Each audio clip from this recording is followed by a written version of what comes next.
and also all distinguished invited guests that are here and represented, and the younger ones that are here to share their experiences with us. Of course, first I would like to thank the Almighty God for this opportunity, which I do not take lightly. And I will have to thank the organizers, Bernard Koku Avle, Samuel Atamensan, Vivian Loco, and our city colleagues who have made sure that Ghana government said I'm tired, I should go on retirement, even though I didn't say I'm tired. I'm still very strong, you know, but they said I should go on retirement. Yeah, I don't think a lot of you will agree with government, but that's what they have said. Yeah, but I thank God that city choosing me very well, and of course, the University of Ghana, College of Applied and Basic Sciences, who use me as an examiner for their work, you know, and I think that is fine. They are keeping me working, and I hope John DeMille will employ me to be carrying his bag around after this. Yeah.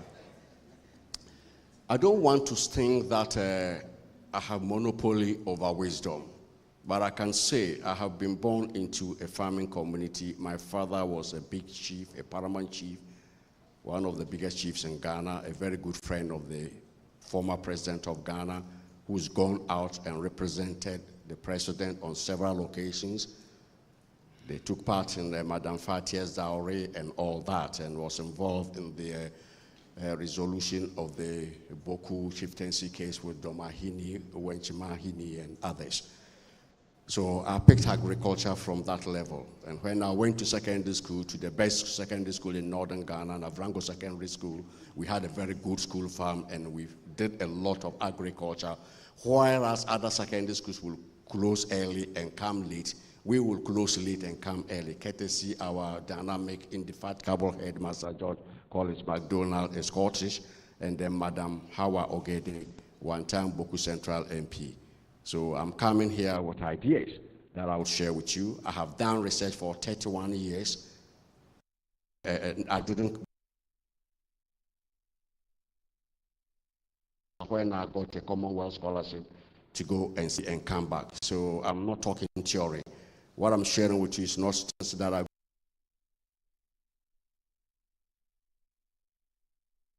So, first, the task I've been asked to handle is agribusiness. These are some of our experimental materials from my place where I used to work, the Council for Scientific and Industrial Research, Savannah Agricultural Research Institute. I was based in the Manga Research Station.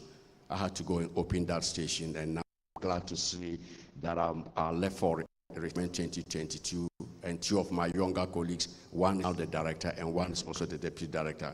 I think you'll clap for me. I'm a good, it means I have mentored people. Instead of asking to go on, they say go on contract. I told them I'm not a contractor to go on contract. What have you, after 30 years, if you cannot do, you will need 2 years, chinchanga kind of retirement distance. I don't think it makes sense anyway. That's my thinking, yeah. So basically, I'm going to navigate you through what agribusiness is, because I don't want to assume we all are at the same level of that term.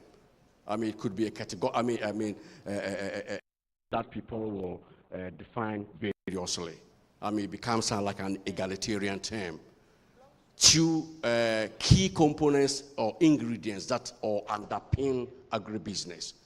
Then also my good friend Bernard Avle, the indefatigable Avle, when I was invited as a panelist a couple of months ago to evaluate His Excellency John Dramani Mahama and his government about the 120 days he spent in government and the things he pledged to do. Even though I was redundant on the panel because the president didn't mention any agricultural issue per se, so I was redundant. But Bernard Everett still invited me and gave me work. So he asked me to propose some policy interventions. So when he gave me this opportunity, I didn't add it, and he insisted I will need that because the Honorable Minister, his deputy, they will be here. And then I will conclude, and then the way forward. So agribusiness, as the name implies, is a combination of the words agriculture and business. And it refers to commerce in farming and farming-related activities. Very simple. I didn't take this from any dictionary or any book. This is how, from my personal life, I felt agribusiness is. Then dovetailing further, agribusiness encompasses all activities related to agricultural products, from production to processing and distribution. It essentially refers to the business side of farming, encompassing the entire food supply chain, including the supply of inputs, processing, and final distribution to consumers. I know some people might ask, why start with financial services?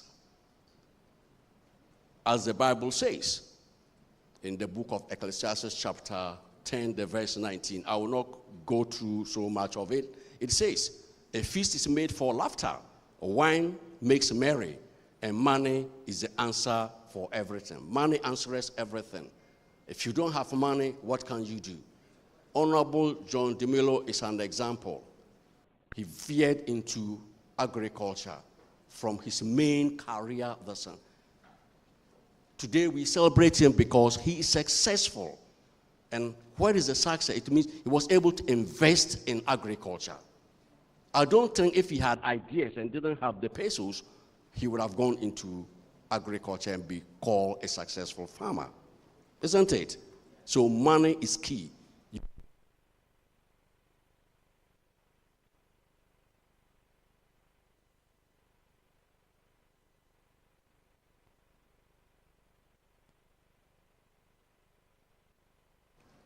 And if they give you a job to do without money, you will fail.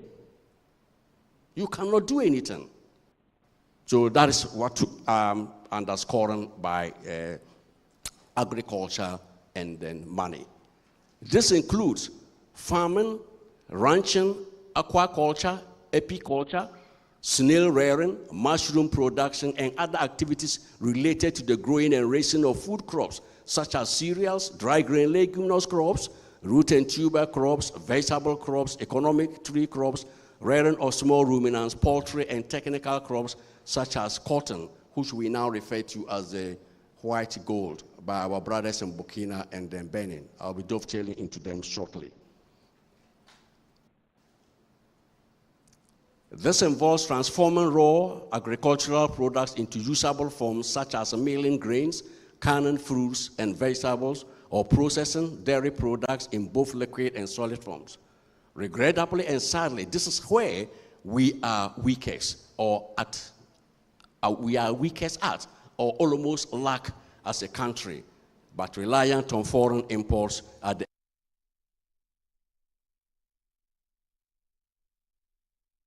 the movement or transport food products,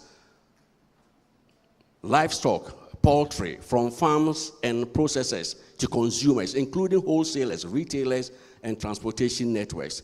This is usually done through a vibrant and reliable transportational infrastructure, such as standard and solid durable roads, railways, air, water, and fortunately, this area too, we are not doing very well as a country. Now, inputs. This involves providing farmers with the necessary inputs for production, such as seeds, fertilizers, herbicides, insecticide, machinery, equipment, and then storage facilities.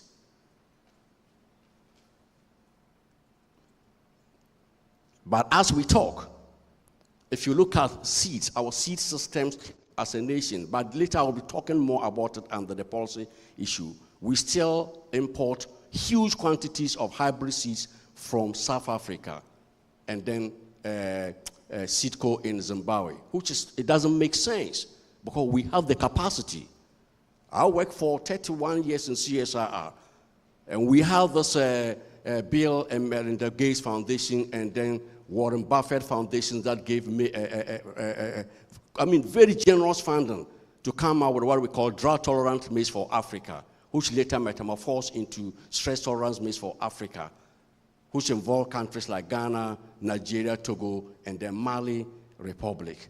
And under this, we used to compete for best research, dissemination, and also breeding countries. And I can tell you, we have been beating Nigeria. For those other countries, they don't come near us. It's Nigeria and Ghana. If they beat us this year, best breeding, the following year we'll beat them. And we have enough, materials by CSIR, SARI, and then cross research. Top-notch, world-class maize. In fact, the world's first maize with protein was produced by Ghanaian scientists, Chumefia Friye, Bedu Apraku, and others, my peers. And Americans upstairs are using them as germplasm. So why do you go to be picking things from Pioneer and others? It just doesn't make sense. I hope I'm not throwing sand into somebody's garage. Then we're talking about services. The provision of extension services, research and development, and then administrative support to farmers. These are all segments of then retailing, selling of food products and other agrarian products to consumers, whether in grocery stores, supermarkets, and all that.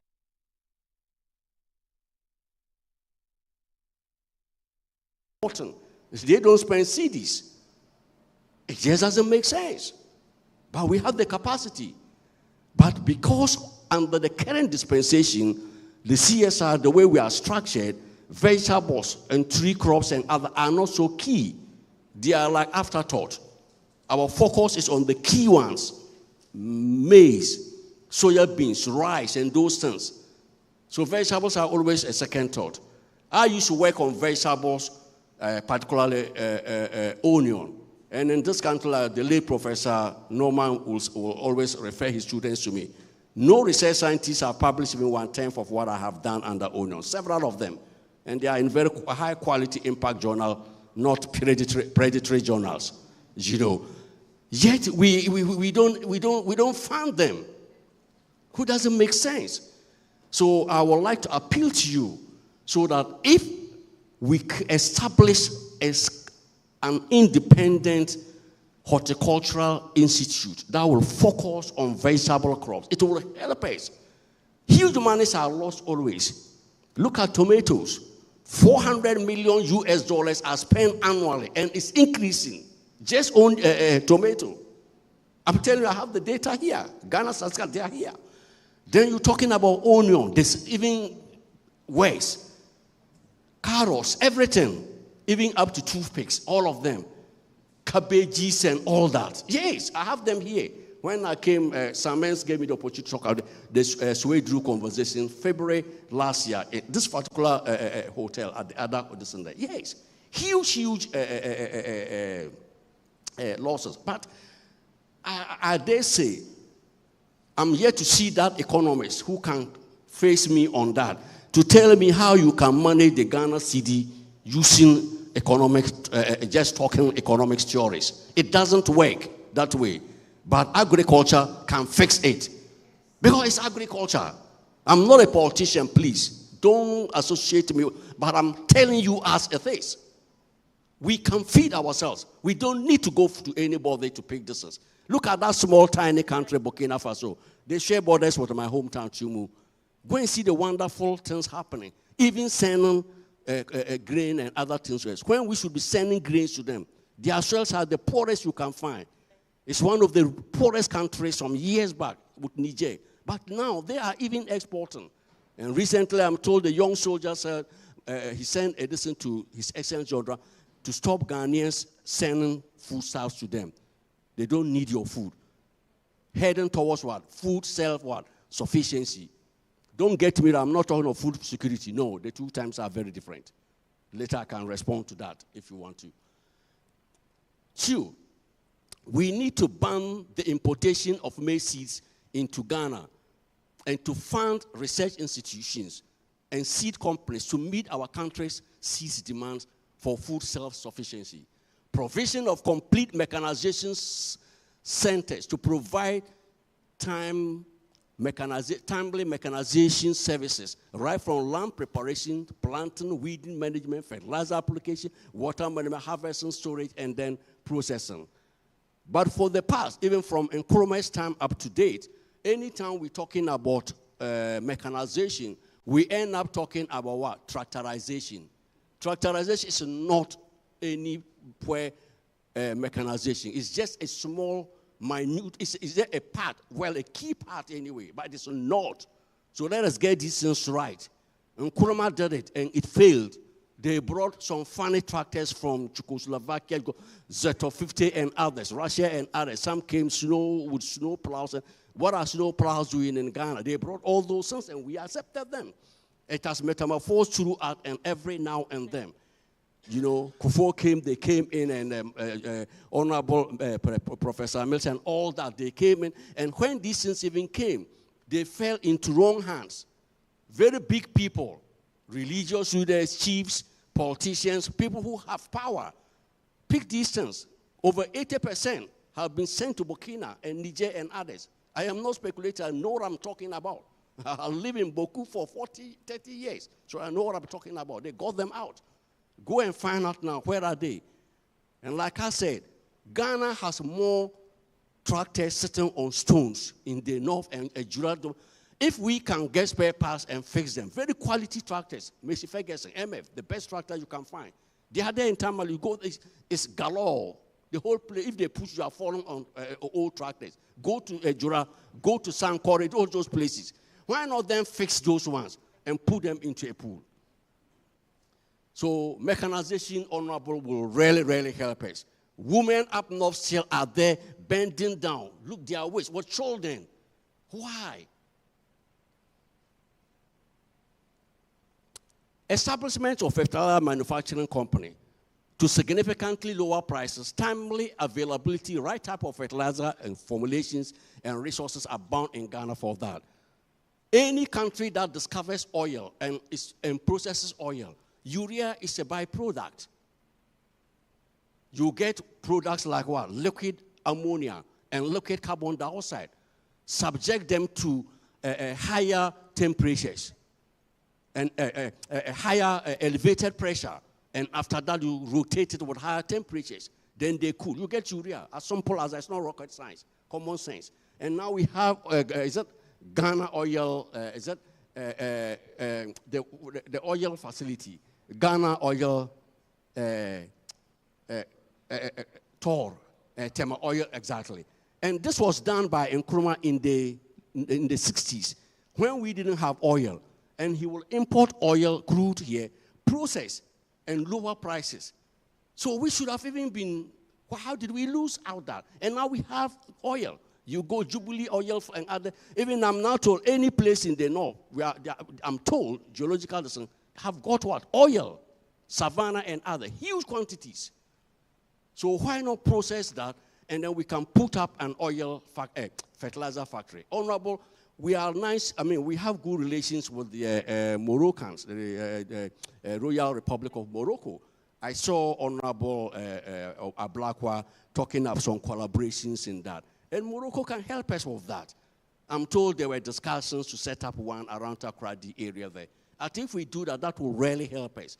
Because when Russia invaded Ukraine, I stated in Ukraine anyway, Kharkov, the second city that is being bombed every now and then, you know, you will realize that they had enough fertilizer, particularly urea.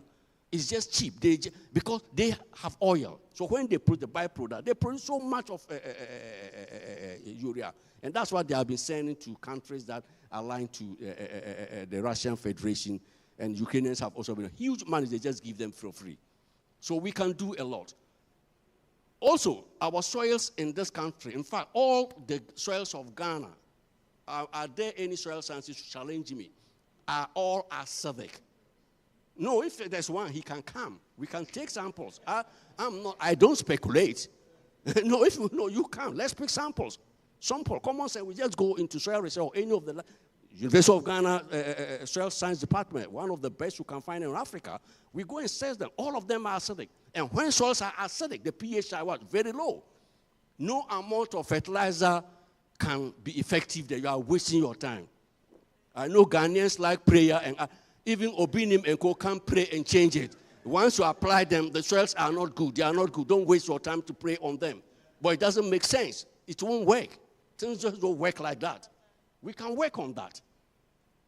Revive food processing facilities such as the sugar rice, tomato, and meat factories to add value to our farm produce and reduce waste. As we talk, there's a gentleman who traveled all the way from the Upper West. I mean, can you stand up and the minister should, I want the minister to, can we give him a clap? This is a young man, or you can sit down. Mr. Eric, you see, there was a float of proposals with one, the lady's name, Sally, and they contacted me as a millet and sorghum agronomist.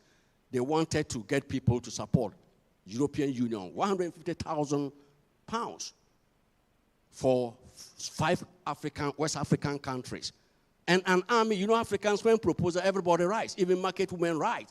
So a whole lot of, a gamut of them wrote, and he and another, there were only 2, the other one was from Burkina Faso. Yes.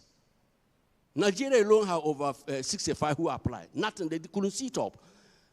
Then this gentleman, the facilities in Tumu there, doing so well, processing soya bean and maize into grades.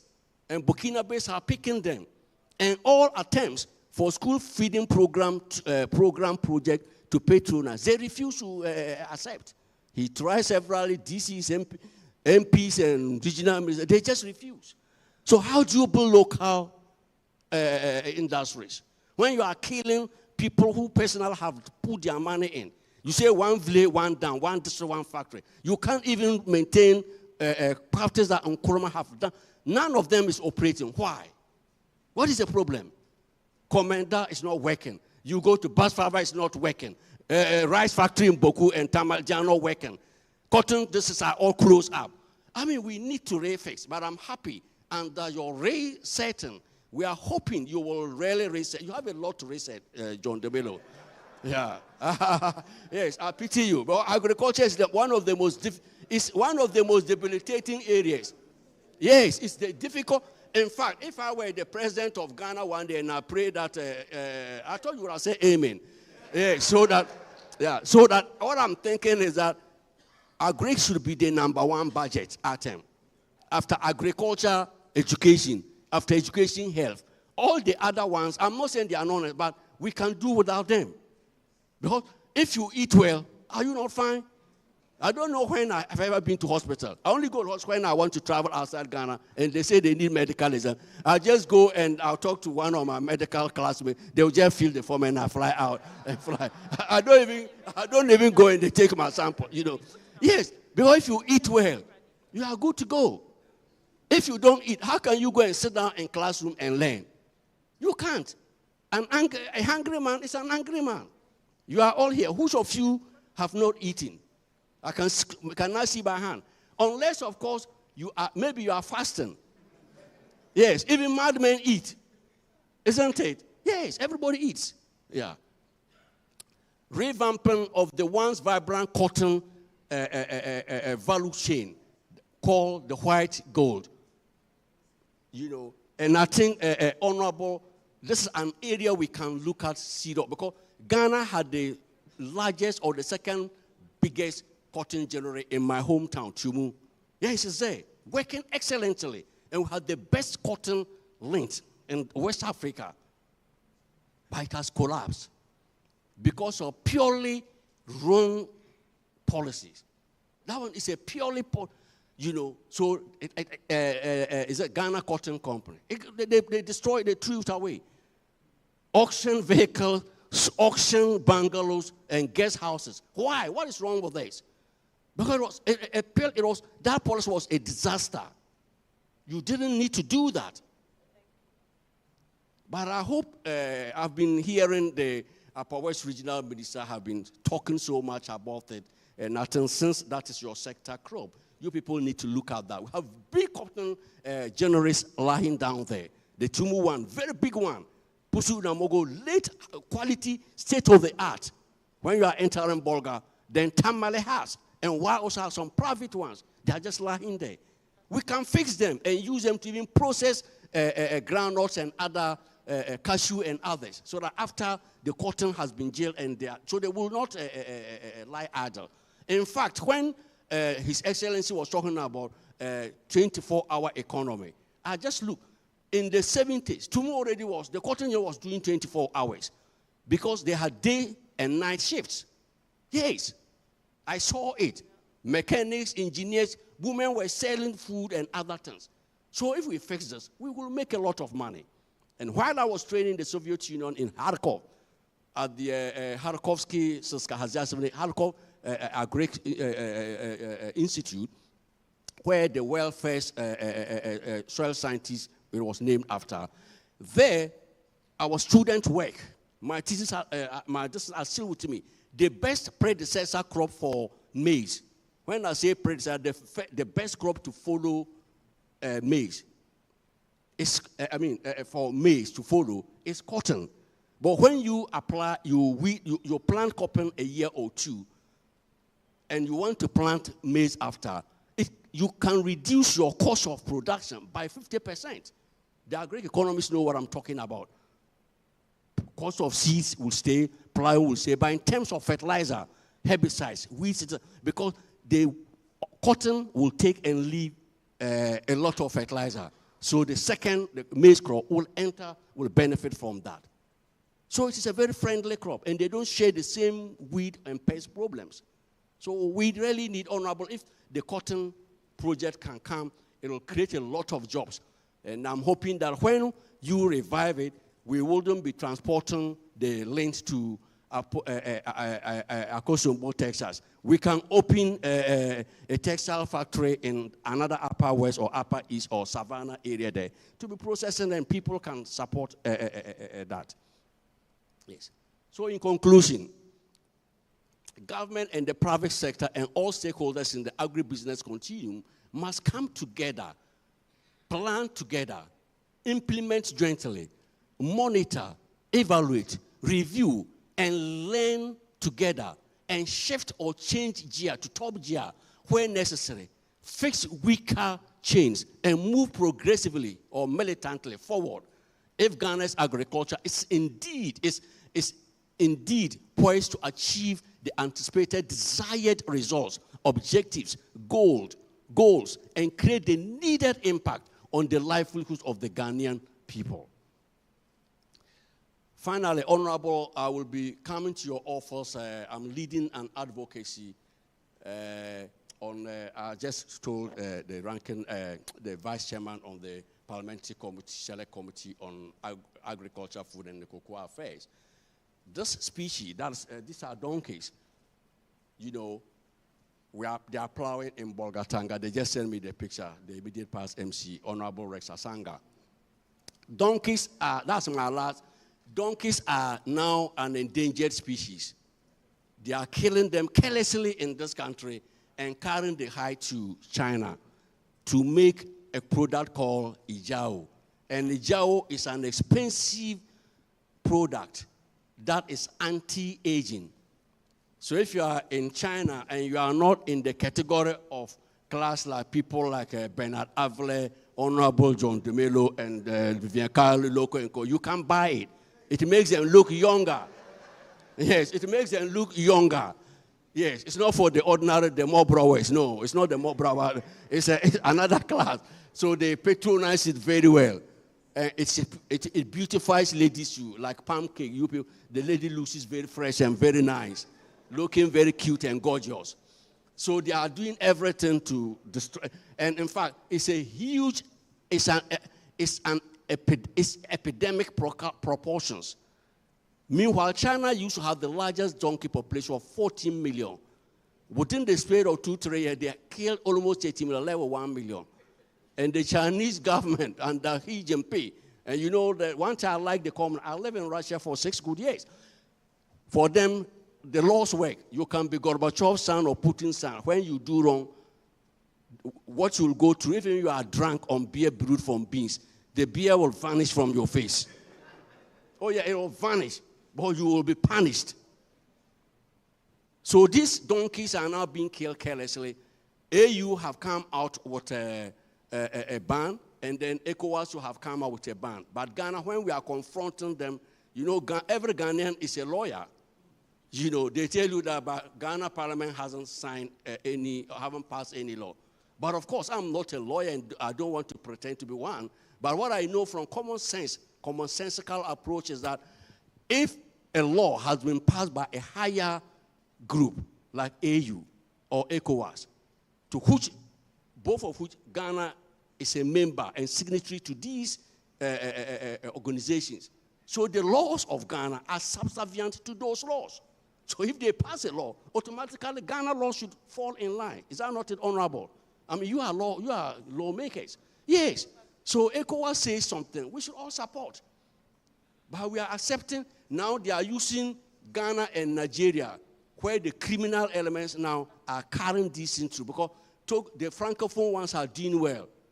But they now will bring them on hooves to Ghana, slaughter them in Zwarungu there, and then carry them in. In fact, I'm yet to meet Honorable Dominic Ayine, his backyard, where your NDC office is opposite. The slaughtering is the Zwarungu meat factory. The war is so terrible. No, you can call them. It's nauseating. So I'm pleading with you. I'll be coming with my team to talk with you so that you can do that just for our brothers in the upper east. I think you owe them something, livelihood, because they don't need tractor, because the soils are shallow and poor. So using tractor on them, only a mad person. In certain areas like the Bulsa area, the soils are heavy. You just don't be using tractors anywhere. There are strategic areas where you want to give mechanics, you target them. They will prefer distance. And donkeys what? Need no spare parts. So whether Ghana dollar is rising or not, they are in business. On this note, I want to say, I thank you very much.